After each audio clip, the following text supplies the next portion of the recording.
Sebelum datangnya Islam, Al-Aqsa itu punya siapa? Atau Syam itu punya siapa? Ditinggali siapa Syam itu?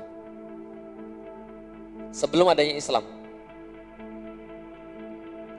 Syam itu ditinggali siapa? Sebelum ada Romawi,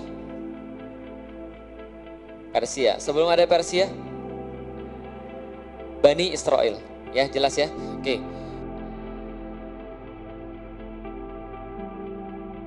Apa agama Nabi Ishak? Apa agama Nabi Ismail? Apa agama Nabi Ibrahim? Apa yang ditinggalkan?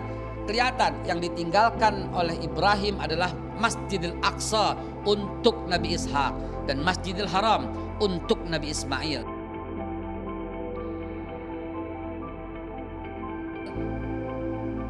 Sampai di sini sudah jelas. Kemana Kristen? Belum ada Mbak, 325 Masehi ntar Pak, dengan Konstantinus nanti di Konsili Nisea. Faktanya, kekristenan itu sudah ada sejak abad pertama.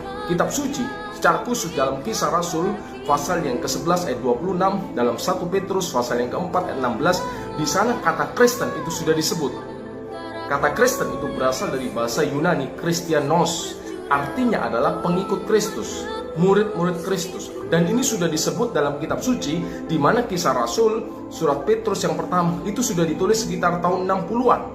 Tentu jaraknya sangat jauh dari tahun 325 Masehi. Terlebih kalau kita melihat catatan sejarawan abad pertama, seperti misalnya Flavius Josephus. Ia seorang sejarawan Yahudi. Ini bukunya. Josephus bukan seorang Kristen. Ia seorang sejarawan. Ia menulis tentang orang-orang Kristen yang percaya kepada Yesus. Sejarawan lainnya ada Plinius, ada Tacitus. Ia adalah seorang sejarawan non-Yahudi yang hidup di abad pertama. Nah, fakta-fakta ini jelas mementahkan pernyataan di atas yang menyatakan kekristenan baru ada pada abad keempat. Yahudi udah ada? Belum ada Mbak. 930 when King Solomon died, divided kingdom of Israel. Baru pecah dua kerajaan Israel ketika Nabi Sulaiman wafat. Kalau mau cerita jangan tanggung-tanggung. Sebelum datangnya Islam, Al-Aqsa itu punya siapa? Atau Syam itu punya siapa? Bani Israel. Ya, jelas ya. Oke. Tapi tolong perhatikan, apa agama Nabi Yakub? Yakub punya 12 anak, Rubain, Simon, Levi, Yahuda, Isakar, Zebulun, Gad, Akhir, dan Naftali, Yusuf, dan Benyamin. Anak keempat ini yang menjadi masalah nanti di kemudian hari. Mereka masih beragama Islam, belum ada agama Yahudi. Dan mereka semua Bani Israel. Bani Israel adalah Muslim. Sebelum datangnya Islam, Al-Aqsa itu punya siapa? Atau Syam itu punya siapa? Bani Israel. Ya, jelas ya. Oke.